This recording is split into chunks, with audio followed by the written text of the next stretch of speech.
നമസ്കാരം, ന്യൂസ് 4ലേക്ക് സ്വാഗതം. ആദ്യം നോക്കാം തലക്കെട്ടുകൾ. തൃപ്പൂണിത്തുറ തെരഞ്ഞെടുപ്പ് കേസിൽ കെ ബാബുവിന് ആശ്വാസം. അയോഗ്യനാക്കണമെന്ന എം സ്വരാജിന്റെ ഹർജി ഹൈക്കോടതി തള്ളി. മതചിഹ്നം ഉപയോഗിച്ച് വോട്ട് തേടിയെന്ന ആരോപണം തെളിയിക്കാനായില്ല.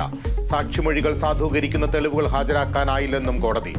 ആത്മവിശ്വാസം നൽകുന്ന വിധിയെന്ന് കെ ബാബു.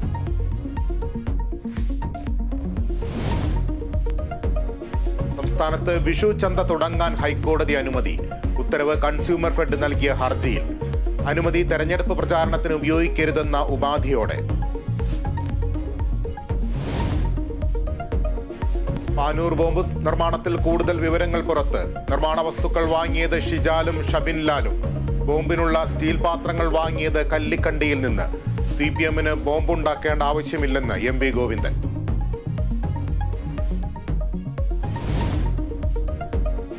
ലഹരി പാർട്ടി കേസിൽ PV അൻവറിനെ ഒഴിവാക്കിയതിൽ ഇടപെട്ട് ഹൈക്കോടതി.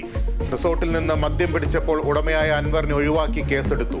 പരാതിയിൽ 1 മാസത്തിനകം തീരുമാനമെടുക്കാൻ ആഭ്യന്തര സെക്രട്ടറിക്ക് നിർദ്ദേശം.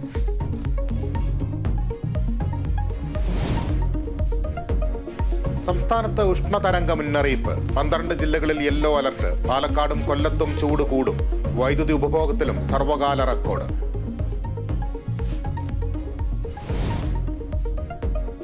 IPL-ൽ Mumbai Indians Royal Challengers Bengaluru പോരാട്ടം. മത്സരം രാത്രി 7:30 വാങ്കഡെ സ്റ്റേഡിയത്തിൽ. പോയിന്റ് നില മെച്ചപ്പെടുത്താൻ ഇരു ടീമുകളും.